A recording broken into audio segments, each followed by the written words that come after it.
Peter Cook back here in Washington talking about the stimulus package up for a vote tomorrow in the House and perhaps the Senate as well. Talking with Republican Congresswoman Marsha Blackburn of Tennessee, Democratic Congressman Michael Capuano of Massachusetts. Congressman Capuano, I've heard from some Democrats that they're upset this package isn't bigger. You just heard the criticisms from Congresswoman Blackburn that you all Democrats are spending too much in this plan. Do you think this is big enough, given the challenge facing the economy?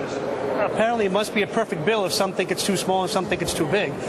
Look, no bill is perfect. This bill is not perfect. It has some issues I don't like. But you can't get every job tomorrow, because if you give somebody a job, if you build a bridge, it does take time to build that bridge. You're going to have to hire those people for at least 2 years to do it. So some of this money will not be spent immediately, because you can't do that. You can't just give people money up front to do a job 2 years later.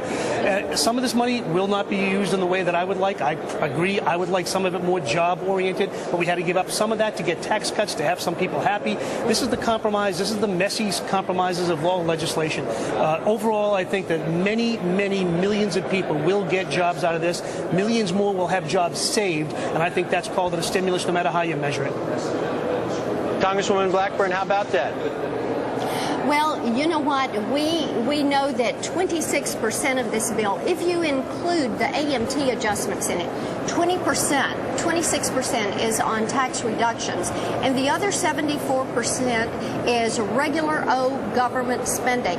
And that is one of the problems with this. If you want a job in Washington, D.C., this is a big government stimulus bill.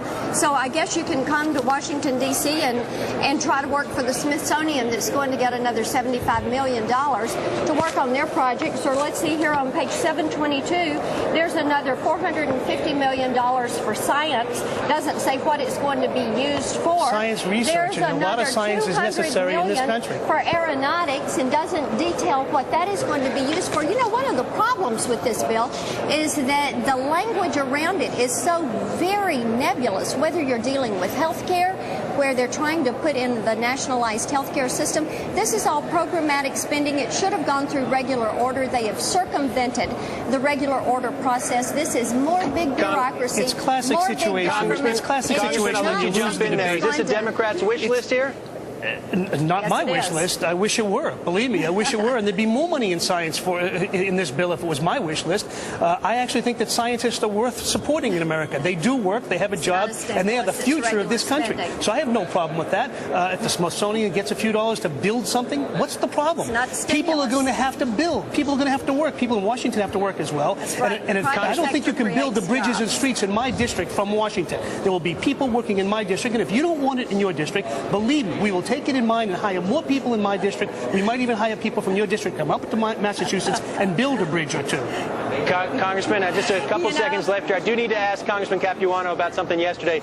Sir, you asked questions of those 8 CEOs from the banking community. You were pretty hot with them, not very satisfied with the answers you got. What should happen to any additional help for the banks? Unfortunately, again, it's one of these situations that we might be stuck on. We have to get them healthy. But at the same time, it can't be all one way with us just throwing money at them. They have to help cooperate with us. They have to get that money on the street. They have to treat people right. They have to do something about mortgage foreclosures. I think we're heading in the right direction now, but I'll believe it when I see it. Up until now, all we've done is just throw. I'm glad I voted yes, because I think this economy would be in much worse shape. It doesn't make it perfect. It just means, again, we are in trouble, and we have to take action. Congressman and Congresswoman, thank you both for joining us here in Bloomberg. We appreciate it very much.